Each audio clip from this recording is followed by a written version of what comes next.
ओम श्री गणेशाय नमः। ओम नमः शिवाय। दोस्तों, आप सभी को हमारे YouTube channel Shraddha and faith में स्वागत है। दोस्तों, आज के वीडियो में आप सुनेंगे सोमवार व्रत की पावन और चमत्कारी कथा। दोस्तों, यह कथा सिर्फ एक धार्मिक प्रसंग नहीं है, यह है आस्था की शक्ति, भक्ति की पराकाष्ठा और भगवान शिव की कृपा का जीवंत प्रमाण। जिसने भी इस कथा को श्रद्धा से सुना या व्रत का पालन किया, उसके जीवन के सभी संकट मिट गए, बाधाएं हटी और मनोकामनाएं पूर्ण हुई। तो आइए दोस्तों, शांत चित्त और खुले मन से श्रवण करें भोलेनाथ की यह दिव्य कथा, जिससे आपके जीवन में भी आएगा शांति, समृद्धि और शिव कृपा की अमृत वर्षा। तो प्रेम से बोलिए हर हर महादेव। सौनक जी बोले कि हे महाभागसुर जी, आप सर्वज्ञ है। हे महामते, आपके कृपा प्रसाद से मैं बारंबार कृतार्थ हुआ।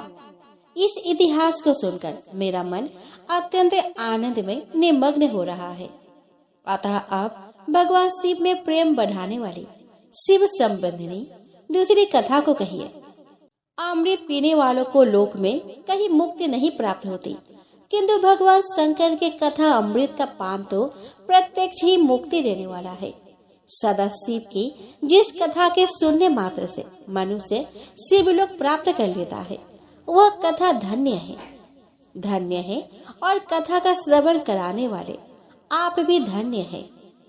सूत जी बोले कि हे सौनक, सुनिए, मैं आपके सामने गोपनीय कथा वस्तु का भी वर्णन करूंगा, क्योंकि आप शिव भक्तों में अग्रगण्य तथा वेद वेत्ताओं में श्रेष्ठ है। समुद्र के निकटवर्ती प्रदेश में एक बास्कल नामक ग्राम था, जहां वैदिक धर्म से विमुख महापापी द्विज निवास करते थे। वे सब के सब बड़े दुष्ट थे। उनका मन दूषित विषय भोगों में ही लगा रहता था। वे न तो देवताओं पर विश्वास करते थे और न भाग्य पर। वे सभी कुटिल वृत्ति वाले हैं, किसानी करते और भांति भांति के घातक अस्त्र शस्त्र रखते हैं। वे पर स्त्री गमन करने वाले और खल है। ज्ञान, वैराग्य और सद धर्म को वे बिल्कुल नहीं जानते। वे सभी पशु बुद्धि वाले हैं और सदा दूषित बातों को सुनने में संलग्न रहते हैं। जहाँ के द्विज ऐसे हो, वहाँ के अन्य वर्णों के विषय में क्या कहा जाए। अन्य वर्णों के लोग भी उन्हीं के भांति कुत्सित विचार रखने वाले, स्वधर्म विमुख एवं खल है। वे सदा कुकर्म में लगे रहते हैं और नित्य विषय भोगों में ही डूबे रहते हैं। वहाँ की सब स्त्रियां भी कुटिल स्वभाव की, स्वेच्छाचारिणी, पापासक्त, कुत्सित विचार वाली और व्यभिचारिणी है। वे सद व्यवहार और सदाचार से सर्वदा शून्य है। कुजनों के निवास स्थान उस बास्कल नामक ग्राम में किसी समय एक बिंदु के नामधारी ब्राह्मण रहता था। वह बड़ा अधम था। वह दुरात्मा और महापापी था। यद्यपि उसकी स्त्री बड़ी सुंदर थी, तो भी वह कुमार्ग पर ही चलता था। काम वासना से कलुषित चित्त वह वेश्यागामी था। उसकी पत्नी का नाम चंचूला था।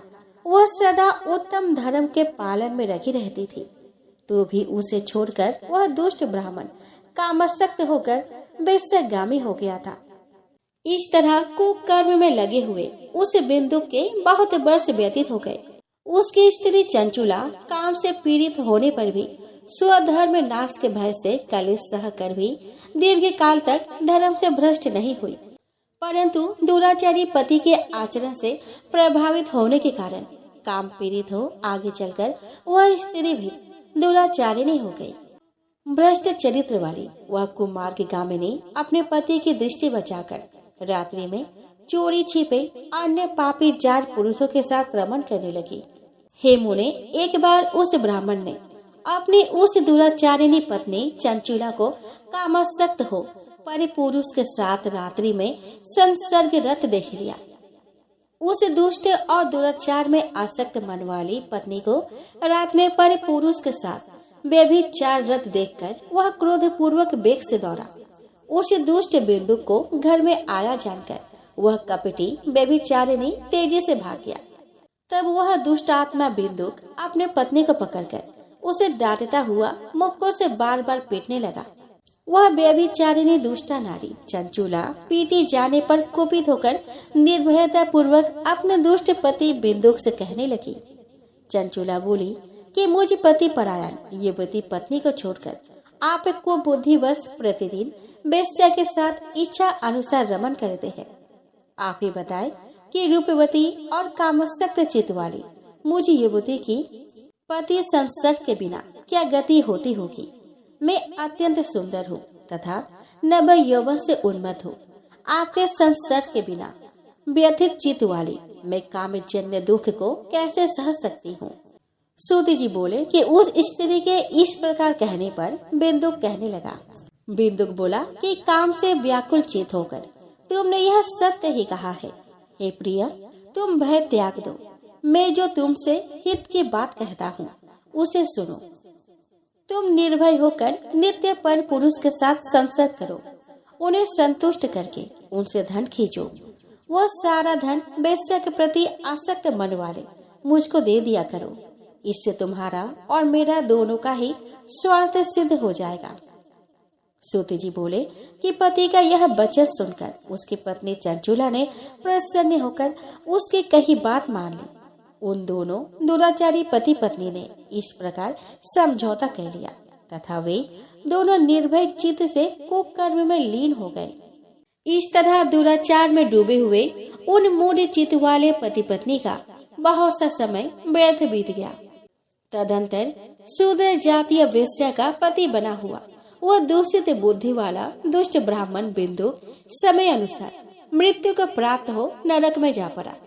बहुत दिनों तक नरक के दुख भोगकर वह मूढ़ बुद्धि पापी विंध्या पर्वत पर भयंकर पिशाच हुआ। इधर उस दुराचारी पति बिंदु के मर जाने पर वह मूढ़ हृदया चंचूला बहुत समय तक पुत्रों के साथ अपने घर पर ही रही। इस प्रकार प्रेम पूर्वक कामासक्त होकर जारों के साथ विहार करते हुए उस चंचूला नामक स्त्री का कुछ यौवन समय के साथ ढलने लगा। एक दिन दैवयोग से किसी पुण्य पर्व के आने पर वह स्त्री भाई बंधुओं के साथ गोकर्ण क्षेत्र में गई। तीर्थ यात्रियों के संग से उसने भी उस समय जाकर किसी तीर्थ के जल में स्नान किया। मेला देखने की दृष्टि से बंधु जनों के साथ यत्र तत्र घूमने लगी। घूमती घामती किसी दैव मंदिर में उसने एक दैविक ब्राह्मण के मुख से भगवान शिव की परम पवित्र एवं मंगलकारिणी उत्तम पौराणिक कथा सुनी। कथावाचक ब्राह्मण कह रहे थे कि जो स्त्रियां पर पुरुष के साथ व्यभिचार करती है वे मरने के बाद जब यमलोक में जाती है तब यमराज के दूत उनके योनि में तपे हुए लोहे का परीख डालते हैं। पौराणिक ब्राह्मण के मुख से यह वैराग्य बढ़ाने वाली कथा सुनकर चंचूला भय से व्याकुल हो वह कांपने लगी। जब कथा समाप्त हुई और लोग वहां से बाहर चले गए तब वह भयभीत नारी एकांत में शिव पुराण की कथा बाँचने वाले उन ब्राह्मण से कहने लगी। चंचूला ने कहा कि ब्राह्मण, मैं अपने धर्म को नहीं जानती थी, इसलिए मेरे द्वारा बड़ा दुराचार हुआ है। स्वामी, इसे सुनकर मेरे ऊपर अनुपम कृपा करके आप मेरा उद्धार कीजिए। हे प्रभु, मैंने मूढ़ बुद्धि के कारण घोर पाप किया है। मैंने कामांध होकर अपनी संपूर्ण युवा अवस्था व्यभिचार में बिताई है। आज वैराग्य रस से ओतप्रोत आपके इस प्रवचन को सुनकर मुझे बड़ा भय लग रहा है। मैं कांप उठी हूँ और मुझे इस संसार से वैराग्य हो गया है। मुझे मूढ़ चित्त वाली पापिनी को धिक्कार है। मैं सर्वथा निंदा के योग्य हूँ। मैं कुत्सित विषय में फंसी हुई हूँ और अपने धर्म से विमुख हो गई हूँ। थोड़े से सुख के लिए अपने हित का नाश करने वाली तथा भयंकर कष्ट देने वाली घोर पाप मैंने अनजाने में ही कर डाले। हाय, न जाने किस किस घोर कष्टदायक दुर्गति में मुझे पड़ना पड़ेगा और वहाँ कौन बुद्धिमान पुरुष कुमार्ग में मन लगाने वाली मुझे पापिनी का साथ देगा। मृत्यु काल में उन भयंकर यमदूतों को मैं कैसे देखूंगी जब वे बलपूर्वक मेरे गले में फंदे डालकर मुझे बांधेंगे। तभी मैं कैसे धीरज धारण कर सकूंगी। नरक में जब मेरे शरीर के टुकड़े टुकड़े किए जाएंगे, उस समय विशेष दुख देने वाली उस महान यातना को मैं वहां कैसे सहूंगी। दुख और शोक से ग्रस्त होकर मैं दिन में सहज इंद्रिय व्यापार और रात्रि में नींद कैसे प्राप्त कर सकूंगी। हाय, मैं मारी गई, मैं जल गई, मेरा हृदय विदीर्ण हो गया और मैं सब प्रकार से नष्ट हो गई, क्योंकि मैं हर तरह से पाप में डूबी रही हूँ। हाय विधाता, मुझ पापिनी को अपने हठात ऐसी दुर्बुद्धि कैसे दे दी, जो सभी प्रकार का सुख देने वाले स्वधर्म से दूर कर देती है।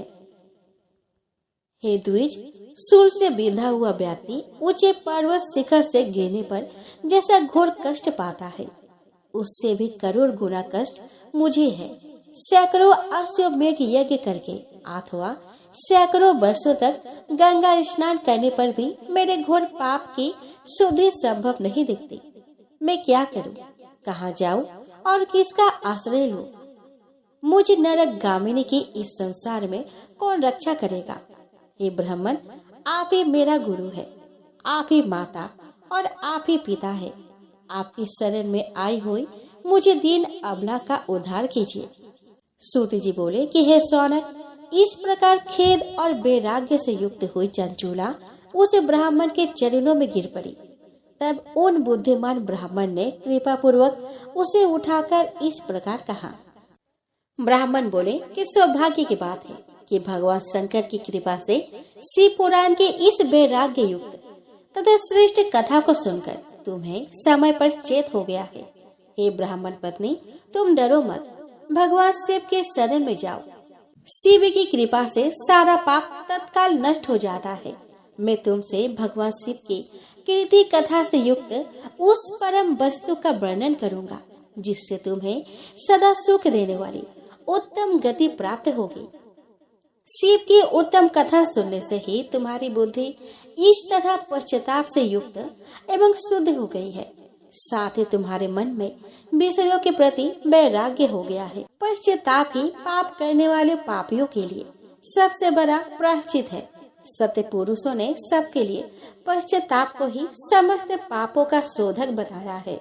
पश्चाताप से ही पापों की शुद्धि होती है।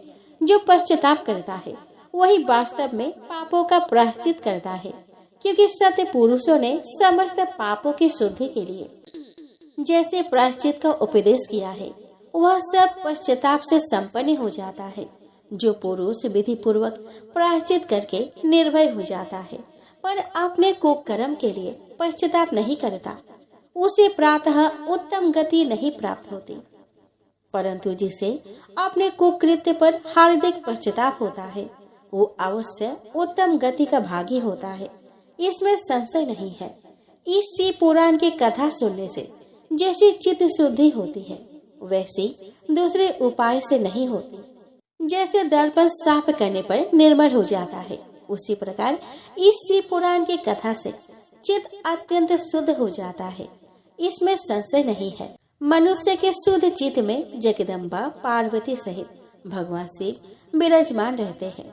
इससे वह विशुद्ध आत्मा पुरुष श्री सांबे सदा शिव के परम पद को प्राप्त होता है। इस प्रकार यह कथा रूपी साधन सभी प्राणियों के लिए उपकारी है और इसी कारण महादेव जी ने इसको आग्रह पूर्वक प्रकट किया है। इस कथा से भगवान उमापति का ध्यान सिद्ध हो जाता है। उस ध्यान से परम ज्ञान और उससे मोक्ष की प्राप्ति निश्चित होती है। भगवान शंकर के ध्यान में मग्न हुए बिना भी यदि कोई इस कथा को मात्र सुनता है, वह दूसरे जन्म में भगवान के ध्यान को सिद्ध कर परम पद को पा लेता है। इस कथा के श्रवण से भगवान शंकर के ध्यान को प्राप्त कर पश्चाताप करने वाले पापी पुरुष सिद्धि को प्राप्त हो गए हैं। इस उत्तम कथा का श्रवण समस्त मनुष्य के लिए कल्याण का बीज है। अतः यथोचित मार्ग से इसकी आराधना अथवा सेवा करनी चाहिए। यह कथा श्रवण भय बंधन रूपी रोग का नाश करने वाला है। भगवान शिव की कथा को सुनकर फिर अपने हृदय में उसका मनन एवं निधि ध्यान करने से पूर्णतः चित्त शुद्धि हो जाती है। चित्त शुद्धि होने से महेश्वर भक्ति अपने दोनों पुत्र यानी कि ज्ञान और वैराग्य के साथ निश्चय ही प्रकट होती है। तत्पश्चात महेश्वर के अनुग्रह से दिव्य मुक्ति प्राप्त होती है। इसमें संशय नहीं है। जो शिव भक्ति से वंचित है उसे पशु समझना चाहिए, क्योंकि उसका चित्त माया के बंधन में आसक्त है। वह निश्चय ही संसार बंधन से मुक्त नहीं हो पाता। हे ब्राह्मण पत्नी, इसीलिए तुम विषयों से मन को हटा लो और भक्ति भाव से भगवान शंकर की इस परम पावन कथा को सुनो। परमात्मा शंकर की इस कथा को सुनने से तुम्हारे चित्त का शुद्धि होगी और उससे तुम्हें मोक्ष की प्राप्ति हो जाएगी। निर्मल चित्त से भगवान शिव के चरण बिंदु का चिंतन करने वालों की एक ही जन्म में मुक्ति हो जाती है। यह मैं तुमसे सत्य सत्य कहता हूँ। सूत जी बोले कि शौनक इतना कहकर वे श्रेष्ठ शिव भक्त ब्राह्मण मौन हो गए। उनका हृदय करुणा से आर्द्र हो गया था। वे शुद्ध चित्त महात्मा भगवान शिव के ध्यान में मग्न हो गए। तदंतर बिंदु की पत्नी चंचुला मन ही मन प्रसन्न हो उठी। ब्राह्मण का उक्त उपदेश सुनकर उनके नेत्र में आनंद के आंसू छलक आए थे।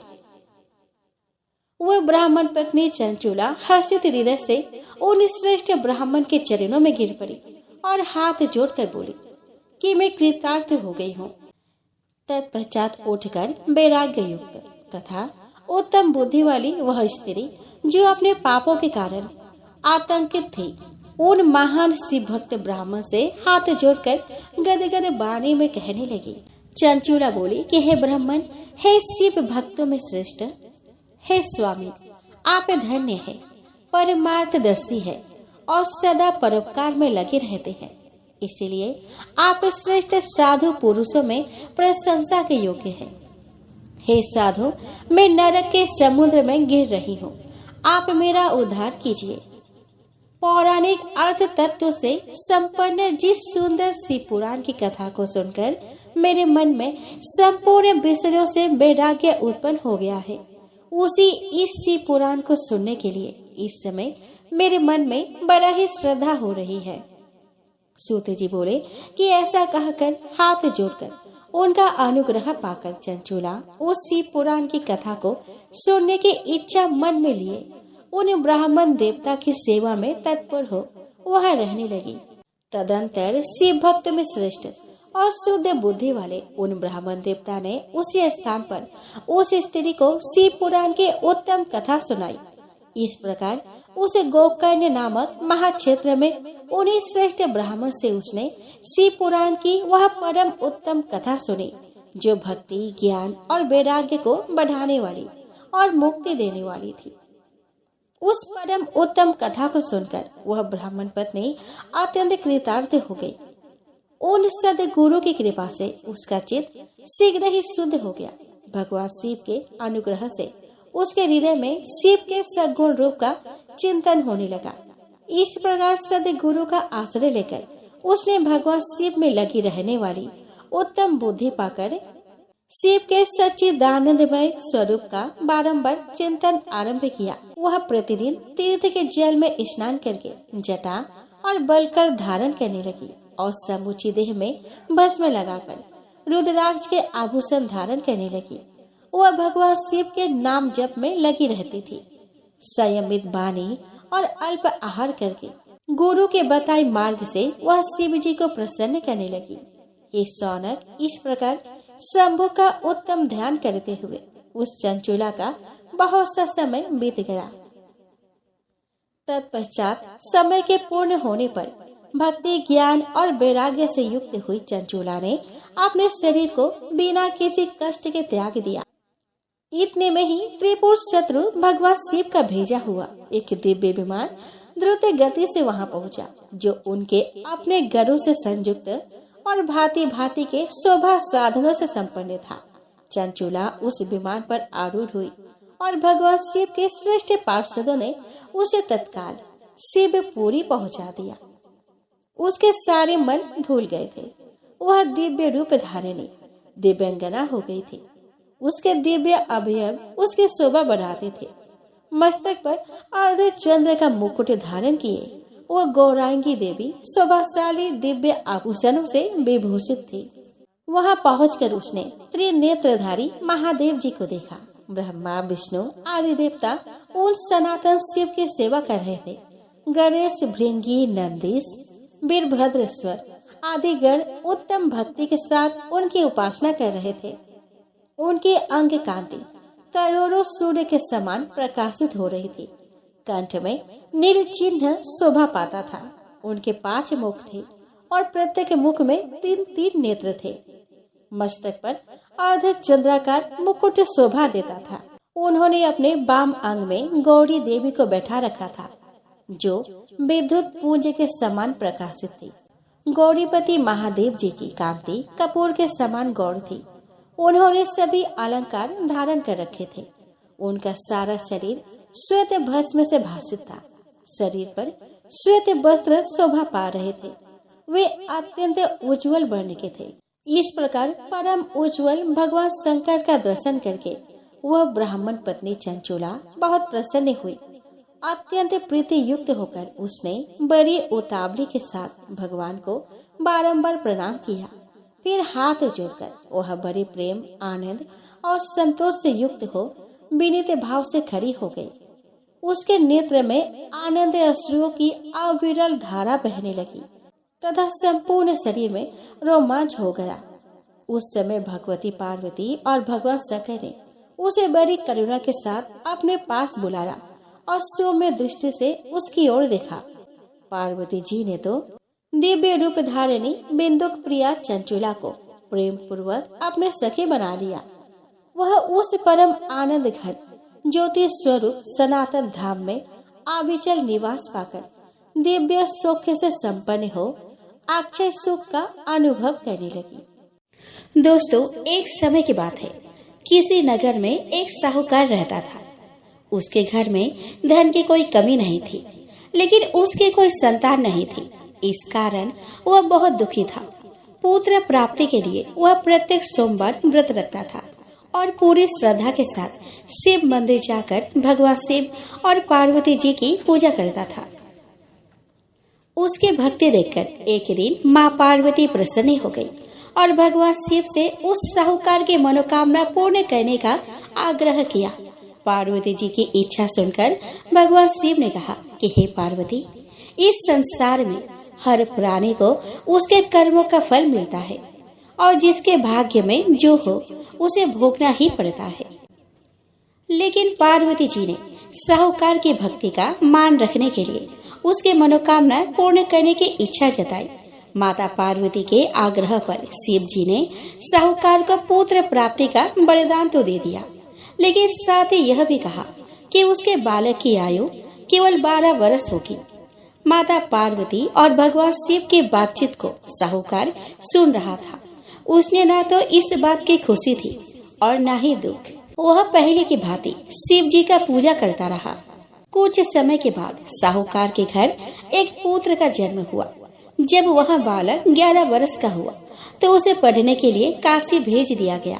साहूकार ने पुत्र के मामा को बुलाकर उसे बहुत सारा धन दिया और कहा कि तुम इस बालक को काशी विद्या प्राप्ति के लिए ले जाओ और मार्ग में यज्ञ कराना।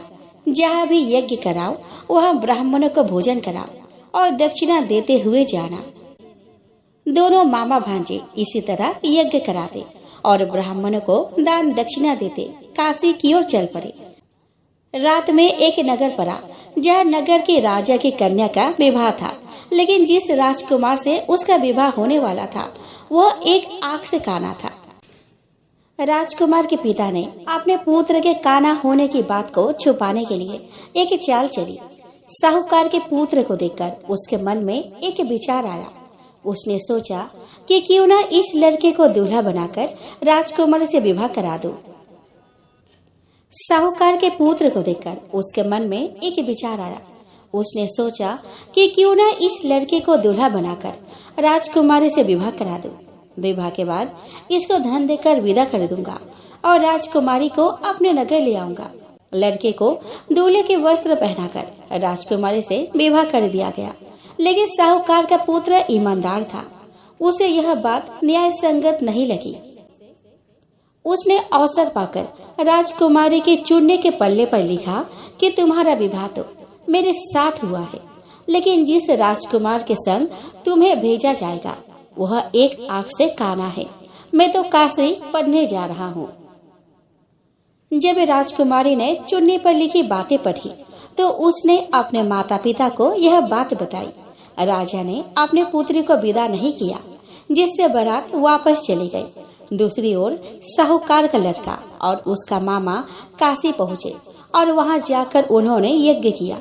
जिस दिन लड़के की आयु 12 साल की हुई उसी दिन यज्ञ रखा गया। लड़के ने अपने मामा से कहा कि मेरी तबीयत कुछ ठीक नहीं है। मामा ने कहा कि तुम अंदर जाकर सो जाओ।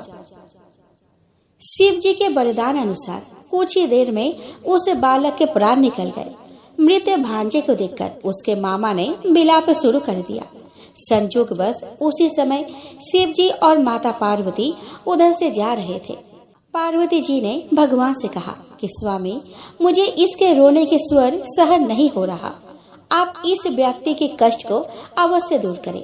जब शिव जी मृत बालक के समीप गए तो वह बोले कि यह उसी साहूकार का पुत्र है जिसे मैंने 12 वर्ष की आयु का बलिदान दिया था।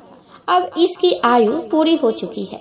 लेकिन मातृ भाव से विभोर माता पार्वती ने कहा कि हे महादेव, आप इस बालक को और आयु देने का कृपा करें, अन्यथा इसके वियोग में इसके माता पिता भी तड़प तड़प कर मर जाएंगे। माता पार्वती के आग्रह पर भगवान शिव ने उस लड़के को जीवित होने का वरदान दिया। शिव जी की कृपा से वह लड़का जीवित हो गया। शिक्षा समाप्त करके लड़का मामा के साथ अपने नगर की ओर चल दिया। दोनों चलते हुए उसी नगर में पहुँचे जहाँ उसका विवाह हुआ था। उस नगर में भी उन्होंने यज्ञ का आयोजन किया। उस लड़के के ससुर ने उसे पहचान लिया और महल में ले जाकर उसकी खातिरदारी की और अपनी पुत्री को विदा किया।